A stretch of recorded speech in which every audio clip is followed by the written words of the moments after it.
Assalamualaikum warahmatullahi wabarakatuh. Alhamdulillahi wassalatu wassalamu ala rasulillah wa ala alihi wa sahbihi ajma'in, amma ba'du. Para hadirin dan hadirat rahimani wa rahimakumullah. Tidak bosan-bosannya mari senantiasa kita panjatkan puja dan puji syukur kita kehadirat Allah Azza wa Jal, karena dengan nikmatnya, karunia-Nya, hidayah dan taufiknya kita bisa kembali berkumpul di masjid yang kita cintai ini, tentunya untuk suatu kepentingan yang agung, yaitu menegakkan salat maghrib secara berjamaah dan diikuti dengan kajian ilmiah. Semoga Allah Azza wa Jal berkenan untuk menerima amal ibadah yang baru saja kita laksanakan. Amin ya rabbal alamin. Kemudian salawat serta salam tak lupa juga kita haturkan kepada uswah hasanah kita, suri tauladan kita, Nabi Muhammad sallallahu alaihi wasallam beserta keluarga, sahabat dan seluruh pengikutnya yang setia hingga yaumil qiyamah. Jamaah yang dirahmati Allah Subhanahu wa taala, pada pertemuan yang lalu alhamdulillah kita telah menyebutkan dalil yang diriwayatkan oleh Al-Bara bin Azib radhiyallahu anhu tentang bagaimana ruh seorang mukmin dicabut oleh malaikat maut. Ketika itu kita sebutkan bahwa yang turun kepadanya adalah malaikat rahmat. Kemudian setelah itu barulah datang yang disebut dengan malaikat pencabut nyawa. Setelah itu rohnya diangkat menuju ke langit. Kemudian para malaikat yang dilewati memanggil dengan nama terbaiknya. Kemudian rohnya dikembalikan kepada jasadnya yang ada di bumi dengan cara yang sangat halus. Kemudian dia mampu untuk menjawab pertanyaan Mungkar dan Nakir. Masih ingat apa pertanyaannya, Pak? Man rabbuka wa madinuka wa man nabiyuka. Siapa Tuhanmu, apa agamamu dan siapa nabimu. Kemudian dia akan mendapatkan kenikmatan di dalam kuburnya. Di antaranya dibukakan baginya pintu surga. Yang kedua, mendapatkan angin dan wangi surga. Kemudian yang ketiga, didatangi oleh seorang yang tampan, pakaiannya bagus, baunya wangi. Siapakah dia? Amal soleh. Ternyata amal soleh menjelma menjadi seseorang yang pakaiannya bagus, mukanya tampan, baunya wangi. Itu adalah amal soleh kita. Kemudian yang keempat, kuburannya akan diluaskan oleh Allah Subhanahu wa ta'ala. Tentunya ini adalah hal gaib. Jangan sampai ada di pikiran kita kalau kuburannya diluaskan berarti nabrak kuburan lain. Ya, karena ini adalah hal apa? Hal gaib. Kita tidak mengetahui kecuali kalau kita sudah mengalami. Kemudian pada malam hari ini kita akan menyebutkan secara ringkas bagaimana keadaan orang kafir ataupun munafik. Maksudnya adalah munafik secara akidah. Ulun ulangi, munafik secara apa, Pak? Akidah. Karena kadang-kadang kita ini mengamalkan amalan orang-orang munafik tanpa kita sadari. Contohnya jika berbicara berdusta, jika diamanahi berkhianat, jika berjanji tidak menepati, betul? Nah, ini semua adalah ciri amalan orang-orang munafik. Namun yang dimaksud di sini adalah munafik secara i'tiqadi, secara akidah atau keyakinan. Yaitu orang-orang yang memang sengaja menampakkan keislaman namun menyembunyikan apa? Kekufuran. Bagaimana keadaan mereka? Orang kafir dan orang munafik secara akidah menampakkan keislaman dan menyembunyikan kekufuran. Maka yang akan turun kepada mereka adalah malaikat azab, bukan malaikat rahmat. Malaikat azab itu datang dengan jumlah yang banyak, kemudian dia berada di sekitaran orang yang sedang sakaratul maut dari orang kafir dan orang munafik. Maddal basar, sejauh mata memandang. Kemudian datanglah malaikat maut dan mencabut nyawa orang tersebut dengan mengatakan, ya ayyatuhan nafsul khabithah, wahai jiwa yang buruk, ukhruji ila sakhatin minallahi wa ghadab, keluarlah Anda dari tubuh Anda menuju kemurkaan dan kemarahan Allah Subhanahu wa taala. Kira-kira rohnya mau keluar atau tidak, Pak? Rohnya mau keluar atau tidak? Tidak mau keluar. Sehingga Nabi Muhammad SAW memisalkan rohnya orang kafir ketika dicabut seperti mencabut besi dari kain wol yang basah. Jadi kalau ada besi kemudian ditarik dan dia dimasukkan di kain wol yang basah, kira-kira sulit atau mudah, Pak, untuk disobek? Sulit. Itulah keadaan roh orang kafir dan orang munafik secara akidah ketika dicabut nyawa mereka oleh malaikat maut. Kemudian bukan hanya itu, ketika dia menuju langit yang pertama, maka pintu langit menolaknya untuk masuk. Dia tidak mampu menembus pintu langit yang pertama, apalagi sampai langit yang ketujuh. Sampai langit yang pertama, pintu langit menolaknya. Maka rohnya dari sana dilempar ke jasadnya yang ada di bumi. Dilempar jasadnya. Kalau orang mukmin tadi dengan cara halus, orang kafir dan orang munafik secara akidah akan dilempar dengan cara yang sangat kasar.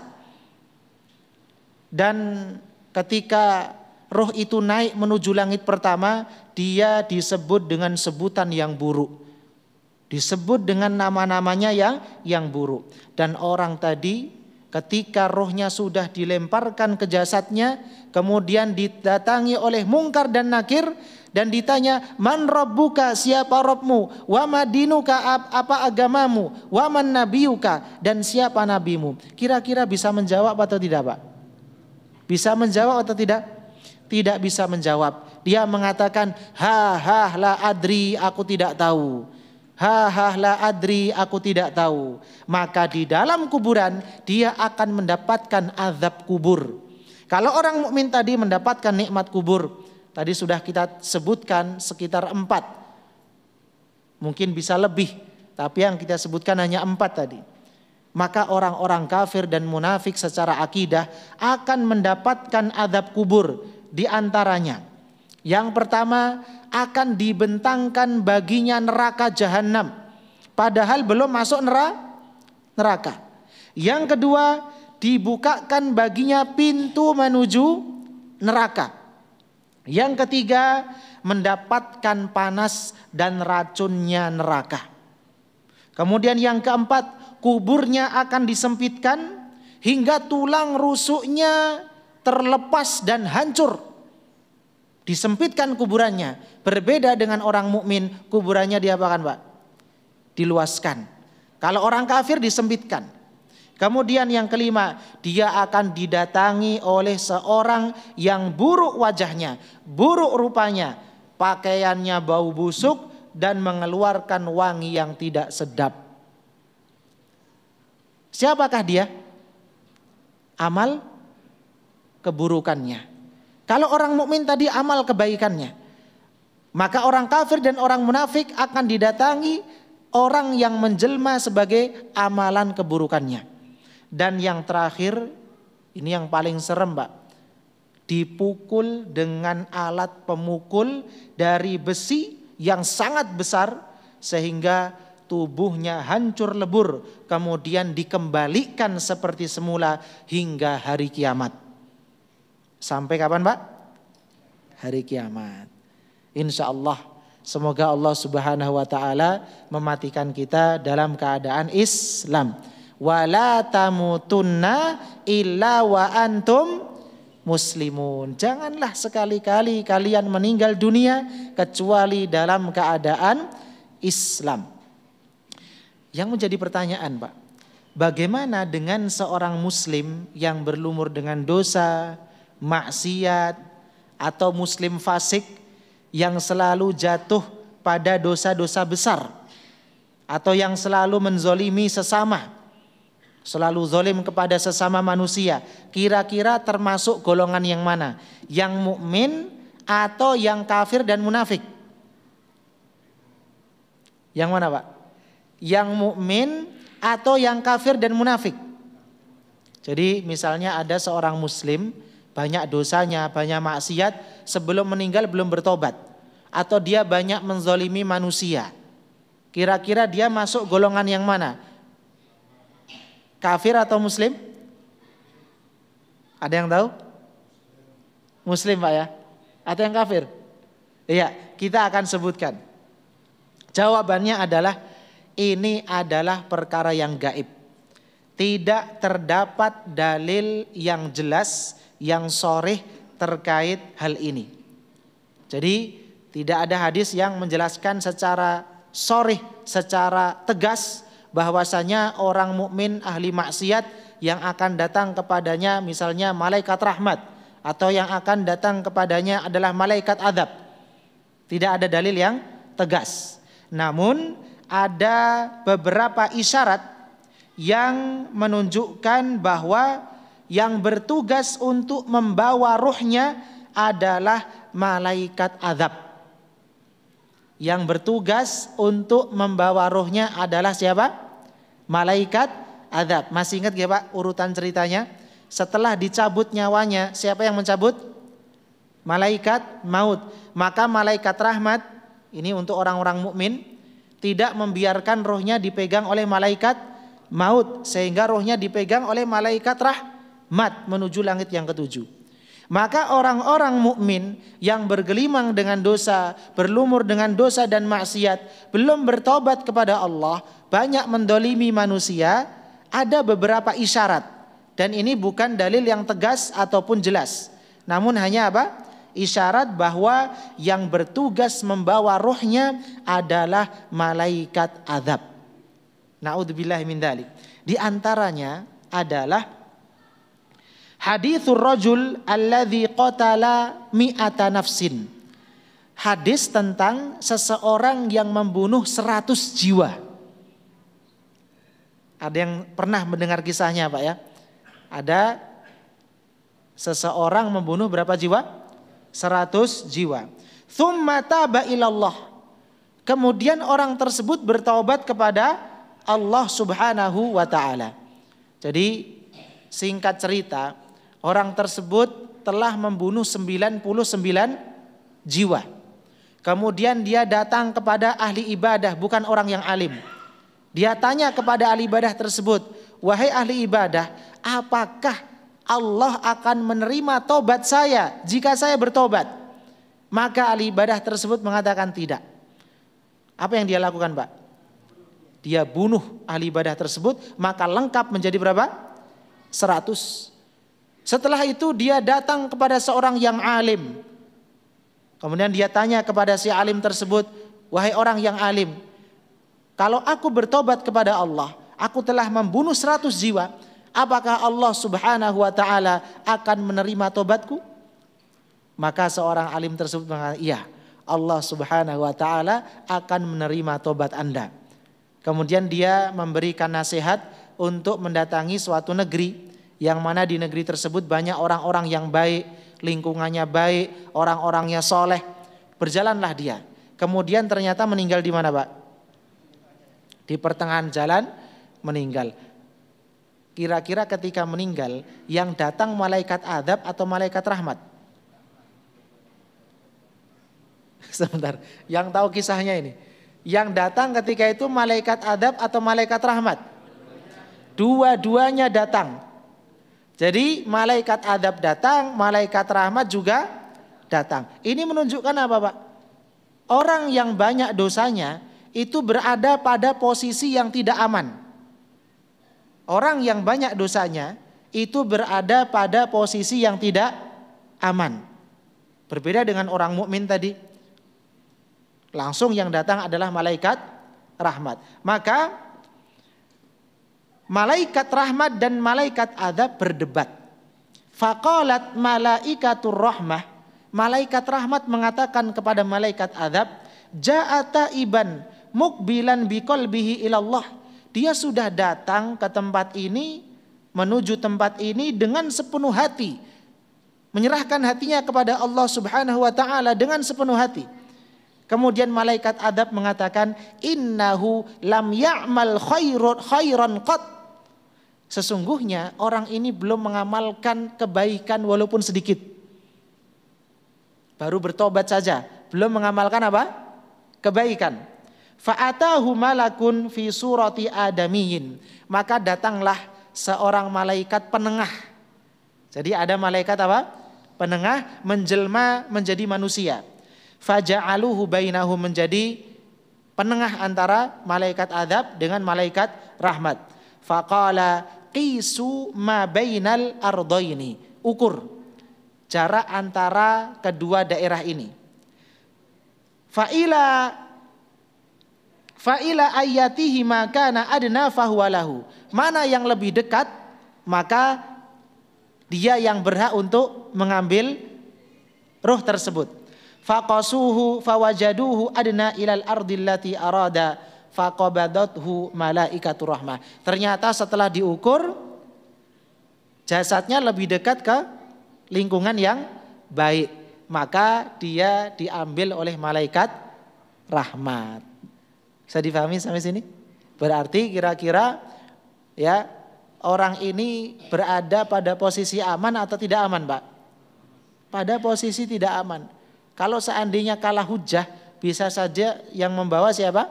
Malaikat azab. Ya, maka dari itu sebagian ulama rahimahumullahu taala menjadikan posisi orang yang bergelimang dengan dosa pada posisi yang tidak aman. Maka dari itu Allah Subhanahu wa taala membentangkan lebar-lebar tangannya, selebar-lebarnya di malam hari, liyatuba musii'un nahar, agar orang-orang yang bermaksiat di siang hari bertaubat kepada Allah. Dan Allah membentangkan tangannya di siang hari selebar-lebarnya, agar orang-orang yang bermaksiat di malam hari bertobat kepada Allah Subhanahu wa ta'ala. Maka sering-sering kita bertobat kepada Allah Subhanahu wa ta'ala. InsyaAllah Allah Subhanahu wa ta'ala akan mentakdirkan kita, yang membawa roh kita adalah malaikat rahmat. Amin ya rabbal alamin. Sampai sini bisa difahami insyaallah. Jadi kalau ditanya bagaimana kondisi orang mukmin yang bergelimang dengan dosa, banyak mendolimi manusia dan belum bertobat, belum minta halal kepada manusia yang ia zalimi, maka jawabannya dia pada kondisi yang tidak aman.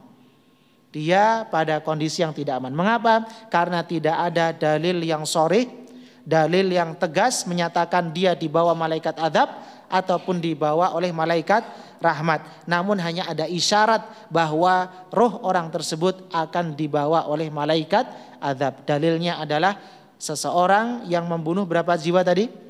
100 jiwa. Ikhwatal iman a'azzani Allah wa iyyakum jami'an. Kita mulai masuk ke dalam kitab.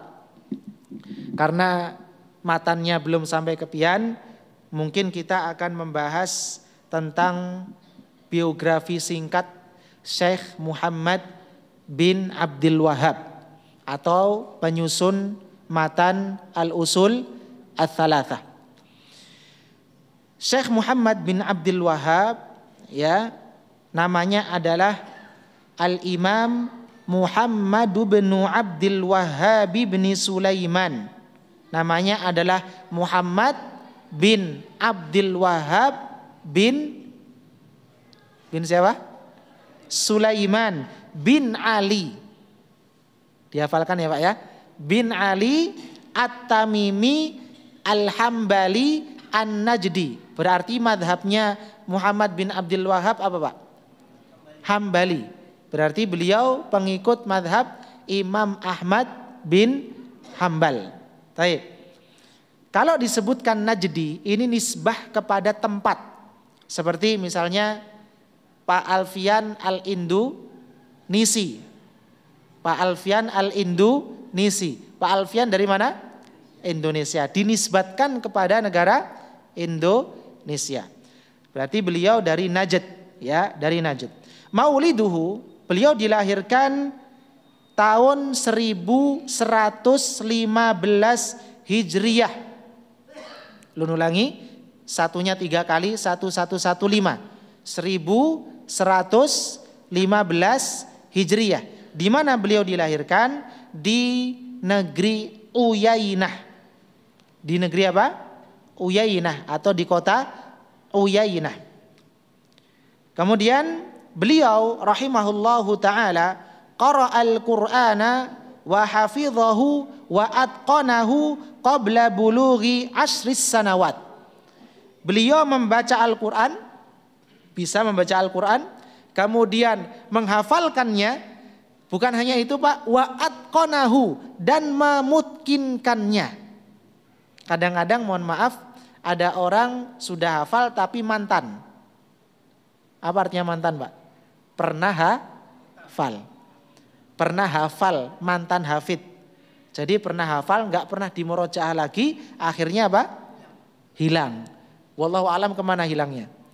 Tapi kalau beliau rahimahullahu taala membaca Al-Quran, kemudian tahapan yang kedua adalah menghafalkannya, tahapan yang ketiga adalah mengitqonkannya, yaitu hafalannya benar-benar harus kuat sehingga mudah untuk dimurojaah, mudah untuk diulang-ulang. Kapan beliau bisa mencapai derajat al-hafid, menghafal Al-Quran sampai mutkin? Qabla bulughi asris sanawat, sebelum mencapai umur 10 tahun. Jadi sebelum 10 tahun sudah hafal apa Pak? Al-Quran. Kadang-kadang mohon maaf Pak, pendidikan kita ini banyak sekali pelajarannya. Ada fikih, ada tafsir, ada hadis, ada sirah, ada nahwu, ada shorob, ada khot imla, banyak sekali. Akhirnya kesulitan untuk menghafal apa? Al-Quran. Ya banyak sekali itu pelajaran-pelajaran, terutama di pesantren-pesantren. Ya, kalau wallahu a'lam yang ulun tahu, ya setahu sependek pengetahuan ulun, pendidikan yang baik itu bertahap. Yang pertama misalnya bahasa Arab dulu, kemudian setelah bisa bahasa Arab latihan ngaji, tahsin, kemudian setelah itu menghafal Al-Quran, kemudian setelah itu mendalami ilmu agama, fikih, kemudian akidah dan selanjutnya. Kadang-kadang baru masuk santri baru sudah diberi hafalan akidah, padahal belum bisa bahasa Arab, belum bisa apa? Fikih, semuanya sudah bahasa Arab. Ya kadang-kadang seperti itu. Maka dari itu beliau sebagai contoh saja, sebelum memulai tholabul ilminya, beliau sudah hafal apa? Al-Quran sebelum umur 10 tahun. Setelah itu baru istaghala bi thalabil ilmi, baru beliau menyibukkan diri untuk menuntut ilmu, yaitu mencari ilmu agama. Kemudian ikhwatal iman a'azzani Allah wa iyyakum jami'an, beberapa karangan Syekh Muhammad bin Abdul Wahhab, tentunya karangannya sangat banyak, akan kita sebutkan beberapa saja. Yang pertama adalah kitab tauhid. Di Indonesia sudah lama kitab tauhid ini dibahas. Bukan baru-baru ini Pak, tapi sudah lama, mungkin 70-an atau 60-an sudah ada pembahasan tentang apa? Kitab tauhid ini. Kemudian juga ada kitab Kasfus Syubuhat. Ada juga kitab yang sedang kita akan bahas ini, Al-Usul Ats-Tsalatsah. Kemudian juga ada kitab Masailul Jahiliyah. Kemudian juga ada kitab Nawaqidul Islam. Ini beberapa kitab karangan beliau Syekh Muhammad bin Abdul Wahhab rahimahullahu taala. Kemudian beliau wafat pada tahun 1206 Hijriah. Tahun berapa? 1206 Hijriah. Berarti beliau punya berapa umur Pak? 1206 dikurangi 1115. Berapa umur beliau? Sekitar 91 tahun. Kira-kira umur beliau adalah 91 tahun. Panjang atau pendek umur beliau, Pak? Panjang, luar biasa. Umur beliau panjang. Bonusnya berapa itu? 91 kurangi 63? 32. Umur beliau panjang. Dan Nabi Muhammad SAW bersabda, sebaik-baik kalian adalah man tola umuruhu wa hasuna amaluhu. Adalah orang yang panjang umurnya dan baik amalannya. Kadang-kadang ada orang panjang umurnya tapi amalnya tidak baik. Maka ini bisa jadi seburuk-buruk orang. Tapi orang yang terbaik khairukum adalah yang panjang umurnya dan baik amalnya. Sehingga dianjurkan kita untuk berdoa kepada Allah Subhanahu wa taala meminta umur yang panjang. Minta umur yang panjang itu sesuatu aib atau bukan, Pak? Sesuatu yang aib atau bukan? Bukan. Karena setiap kita, fitrah kita menginginkan umur yang panjang. Dan di antara keyakinan ahlu sunnah wal jamaah, umur itu bisa ditambah. Umur itu bisa apa? Ditambah. Sering kita mendengar hadis, barang siapa yang menyambung, barang siapa yang ingin dipanjangkan umurnya, diluaskan rezekinya, falyasil rahimahu, maka sambunglah tali silaturahim. Kok bisa umur dipanjangkan? Jadi ceritanya begini, Pak. Allah Subhanahu wa taala memberitahu kepada malaikat yang membawa catatan. Wahai malaikat, nanti kalau fulan menyambung tali silaturahim, maka tambahkan umurnya. Misal umurnya 40 jadi 50 tahun ditambah 10. Maka ketika orang tersebut menyambung tali silaturahim, umurnya menjadi 50. Yang ada di catatan malaikat berapa? 40. Dan apa yang ada di catatan malaikat, dari kalau dia menyambung tali silaturahim ditambah 10 menjadi 50, semuanya termaktub dengan rapi di mana? Al-Lauhul Mahfuz. Jadi ilustrasinya seperti itu. Yang ada di catatan malaikat bisa bertambah, kemudian yang ada di Lauhul Mahfuz tidak bisa dirubah, tidak bisa berubah-ubah.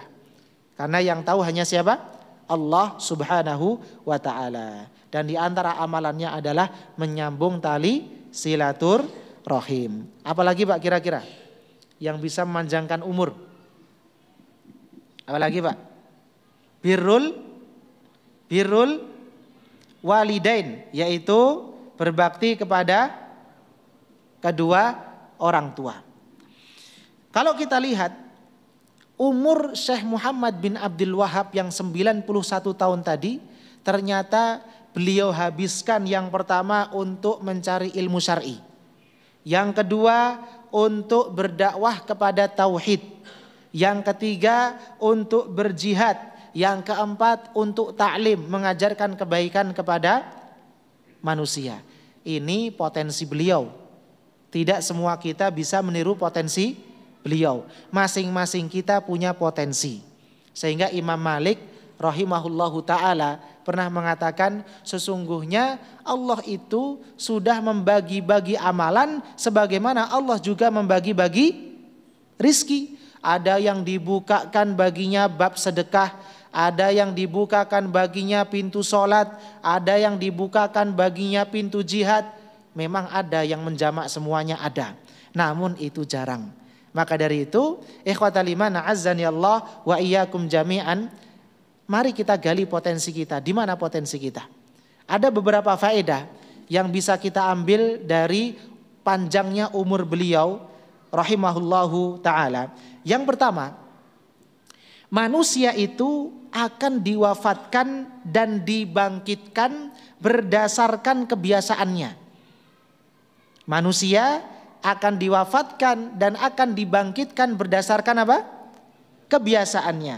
Nabi SAW bersabda, yub'atsu kullu 'abdin 'ala ma mata 'alaihi. Hadis riwayat Muslim.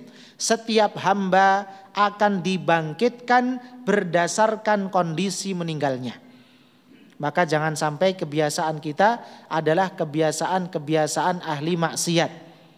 Kebiasaan-kebiasaan tidak baik.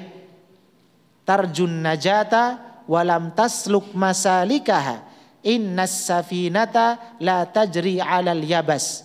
Engkau menginginkan keselamatan namun engkau tidak menempuh jalan-jalan menujunya. Ketahuilah sesungguhnya kapal itu, bahtera itu tidak akan mampu berlayar di atas daratan yang kering. Kita berharap mendapatkan surga, namun kita menanam benih-benih di neraka. Ini yang sering terjadi. Maka dari itu, ikhwatal iman, azzani Allah wa iyyakum jami'an, mari kita ingat kaidah ini. Seseorang akan diwafatkan dan akan dibangkitkan sesuai apa? Kebiasaannya. Kemudian yang kedua, bahwa ada beberapa sifat dari ajal. Walaupun Syekh Muhammad bin Abdul Wahab ini orang soleh, tetap dia harus meninggal dunia. Betul Pak ya? Sesoleh apapun harus meninggal dunia. Karena dunia ini hanya tahapan alam yang ketiga. Kemudian baru kita pindah kepada tahapan alam yang keberapa? Yang keempat, yaitu alam barzah. Sesoleh apapun seseorang, pastikan dia pasti akan meninggal dunia. Kenapa? Sehingga ajal itu pasti datang. Allah Subhanahu wa taala berfirman, kullu nafsin dha'iqatul maut, thumma ilaina turja'un. Setiap jiwa akan merasakan yang namanya kematian, kemudian mereka akan dikembalikan kepada kami. Surah Al-Ankabut ayat ke-57. Kemudian ikhwatal iman, a'azzani Allah wa iyyakum jami'an. Kematian ini akan datang dengan tiba-tiba. Syekh Muhammad bin Abdul Wahab tidak pernah tahu kapan dia akan meninggal. Karena kematian ini datang dengan tiba-tiba. Ini adalah sifat ajal, sifat kematian. Sehingga kita dituntut untuk selalu siap siaga. Jangan lengah. Kemudian yang ketiga, memaksa tidak akan mampu untuk menolak kematian. Ketika kita mengatakan jangan cabut saya sekarang, tetap kita akan dicabut oleh malaikat maut. Allah Subhanahu wa taala berfirman, "Wa ma kana li nafsin an tamuta illa bi idznillah kitaban muajjala." Dan setiap yang bernyawa tidak akan mati kecuali dengan izin Allah sebagai ketetapan yang telah ditentukan waktunya. Kemudian kematian ini akan selalu mengejar kita. Syekh Muhammad bin Abdul Wahab selalu dikejar kematian. Kita juga akan dikejar oleh kematian. Beliau meninggal pada umur 91 tahun. Beliau berjihad, beliau berdakwah, beliau menuntut ilmu agama. Beliau menggunakan potensi beliau dalam hal-hal yang diridhai oleh Allah Subhanahu wa taala. Karena beliau tahu kematian itu mengejar beliau. Allah Subhanahu wa taala berfirman, "Qul innal mautal ladzi tafirruna minhu fa innahu mulaqikum." Katakanlah wahai Muhammad, sesungguhnya kematian yang kamu lari daripadanya, ia pasti akan menemui kamu. Kemudian yang selanjutnya, ikhwatal iman a'azzani Allah wa iyyakum jami'an, kematian ini tidak akan dapat ditunda dan tidak akan dapat dipercepat. Sehingga mari kita perbanyak untuk melakukan amalan-amalan kebaikan. Pertama, kita gali potensi kita. Syekh Muhammad bin Abdul Wahab potensinya di situ. Kita juga memiliki potensi. Contoh yang tidak bisa kita remehkan adalah memakmurkan masjid. Contoh, itu adalah amal jariah. Mungkin saya berdakwah di sini, tapi banyak orang-orang di belakang yang tidak kita kenal, yang berjasa untuk Masjid Ar-Rahmah. Semangat itulah sebenarnya yang membuat mereka tetap semangat, giat untuk memakmurkan masjid, tetap giat untuk berdakwah, tetap giat untuk memberikan sosial kepada orang-orang yang membutuhkan. Kalau tidak ada semangat bahwa kematian itu selalu mengintai kita, mengejar kita, pasti kita tidak akan semangat. Maka dari itu ikhwatal iman azani Allah, seorang penyair mengatakan tazawwad minat taqwa fa innaka la tadri. Berbekarlah ketakwaan karena sesungguhnya engkau tidak tahu. Idza janna lailun hal ta'isu ilal fajri. Jika malam telah tiba, apakah engkau masih hidup hingga pagi hari? Ikhwatal iman azani Allah wa iyyakum jami'an. Itulah beberapa faedah yang bisa kita ambil dari biografi singkat Syekh Muhammad Ibn Abdul Wahhab rahimahullahu ta'ala. Kita masuk pada muqaddimah al-kitab, yaitu kata pengantar yang ada di dalam kitab Matan Usul Thalathah. Al-muallif rahimahullah, yaitu Syekh Muhammad bin Abdul Wahhab, memulai kitabnya dengan Bismillahirrahmanirrahim. Memulai kitabnya dengan apa, Pak? Bismillahirrahmanirrahim. Kita akan menyebutkan beberapa hukum tentang Bismillahirrahmanirrahim. Karena mungkin sebagian kita bertanya-tanya, Ustadz, hukum mengucapkan Bismillah itu apa? Kira-kira jawabannya apa, Pak? Apa hukum mengucapkan Bismillah? Kira-kira jawabannya apa, Pak? Ada yang tahu? Hukum mengucapkan Bismillahirrahmanirrahim atau Bismillah, apa hukumnya? Sunnah atau wajib? Kalau mau maksiat, Pak, kalau mau maksiat, misalnya mau minum khamr, kemudian Bismillah dulu,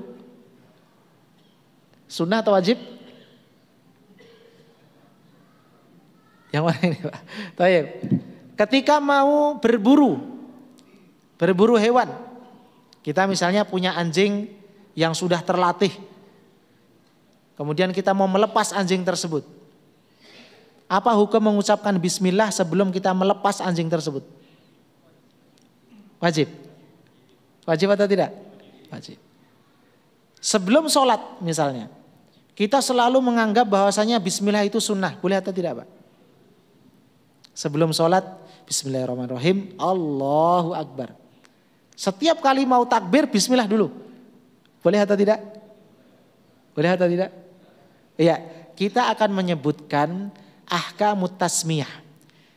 Beberapa kitab sudah ulun baca tidak ketemu. Ternyata saya ketemu di kitab penjelasan dari Ar-Raudul Murbi. Ar-Raudul Murbi ini salah satu kitab yang menjadi rujukan madhab Hambali. Salah seorang murid dari Syekh Muhammad bin Shalih Al-Utsaimin menjelaskan, mensyarah kitab Ar-Raudul Murbi. Beliau namanya Syekh Sami. Syekh Sami ini masih hidup, hafizahullah ta'ala. Beliau ada di markas Syekh Muhammad bin Shalih Al-Utsaimin. Jadi beliau mengatakan bahwa tasmiyah ini memiliki beberapa hukum. Laha ahkamun. Hukum yang pertama akan ulun bacakan. Hukum yang pertama, takunu syarton lissihah. Hukumnya adalah syarat sah. Jadi yang pertama hukum basmalah apa, Pak? Menjadi syarat sah. Kapan itu? Yaitu kama fi soidi wadzakati ala sahih. Ketika hendak melepas hewan buruan dan ketika hendak menyembelih. Ulun mau bertakun, Pak. Kalau menyembelih kemudian kita lupa mengucapkan Bismillah, sembelihannya boleh dimakan atau tidak? Sembelihannya boleh dimakan atau tidak? Tidak boleh dimakan karena dia lupa mengucapkan Bismillah. Berarti berdosa atau tidak, Pak? Lupa mengucapkan Bismillah, berdosa atau tidak? Tidak berdosa. Namun hasil sembelihannya tetap tidak boleh dikonsumsi. Walaupun tadi dia lupa dan dia tidak berdosa, hasil sembelihannya tidak boleh dikonsumsi. Kenapa? Karena mengucapkan basmalah ala sahih. Ada perbedaan pendapat tentunya. Pendapat yang benar mengucapkan basmalah, Bismillah atau Bismillahirrahmanirrahim ketika hendak menyembelih hukumnya wajib. Kenapa? Karena itu adalah syarat sah. Kalau tidak mengucapkan Bismillah maka sembelihannya tidak sah.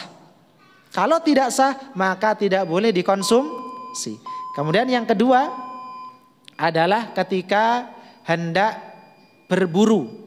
Biasanya orang berburu menggunakan hewan apa, Pak? Anjing ya. Makanya Rasulullah Shallallahu Alaihi Wasallam pernah bersabda, "Idza arsalta kalbakal muallam wa dzakarta smallahi alaihi fakul." Jika engkau mengutus melepas anjing yang telah terlatih untuk berburu dan engkau telah mengucapkan bismillah, fakul, maka hasil buruannya silahkan dimakan. Fakul, karena sudah memenuhi syarat apa? Syarat sah. Baik. Kemudian kita lanjutkan sebentar. Yang kedua, watakunu wajibah. Mengucapkan bismillah hukumnya wajib. Kapan itu? Ketika hendak makan. Ya, tadi yang makan lupa mengucapkan basmalah. Ada, Pak? Hukumnya wajib. Hukumnya wajib membaca apa? Bismillahirrahmanirrahim atau bismillah. Sebagian ulama boleh menambahkan Ar-Rahman Ar-Rahim. Bismillah saja boleh, Bismillahirrahmanirrahim juga dibolehkan. Dalilnya adalah ya gulam samillah, wahai anak muda, anak kecil, samillah, ucapkan bismillah, wa kul biyaminik, makanlah dengan tangan kanan, wa kul mimma yalik, makanlah dengan yang terdekat dulu, yang paling dekat. Jangan tiba-tiba langsung ambil yang jauh. Ya, yang paling dekat. Bismillah pakai tangan kanan, ambil yang paling dekat. Kemudian watakunu mustahabbatan. Kadang-kadang bismillah itu juga hukumnya mustahab. Kapan itu, Pak? Contohnya ketika wudu. Ketika wudu hukumnya apa? Sunnah. Alal qaulir rajih, menurut pendapat yang rajih. Kemudian watakunu muharramatan, yaitu haram. Kapan itu? Kapan menjadi haram? Ketika hal itu diyakini sebagai syariat, sebagai sunnah, padahal tidak disunahkan oleh Nabi Muhammad Shallallahu Alaihi Wasallam. Contoh, setiap kali sholat dia berkeyakinan bahwa sebelum takbiratul ihram disunahkan bismillah, padahal Nabi tidak menyunahkan apa? Bismillahirrahmanirrahim. Langsung takbiratul ihram. Kemudian yang terakhir, watakunu makruhatan. Hukumnya makruh. Kapan itu? Kalau mau maksiat. Kalau mau maksiat bismillah dulu, hukumnya apa? Makruhatan. Kata Syekh Sami hafizahullahu ta'ala. Jadi kalau ada orang mau melakukan hal-hal yang haram, kemudian dia bismillah dulu, hukumnya makruh. Ini menurut Syekh Sami, murid senior Syekh Muhammad bin Saleh Al-Utsaimin rahimahullahu ta'ala. Barakallahu fikum. Ini yang bisa ulun sampaikan. Mohon maaf jika tadi sedikit dipanjangkan. Semoga yang sedikit ini bermanfaat tentunya untuk selalu niat amal dan disampaikan. Kita akhiri dengan doa kafaratul majlis. Subhanakallahumma bihamdik asyhadu an la ilaha illa anta astaghfiruka wa atubu ilaik. Assalamualaikum warahmatullahi wabarakatuh.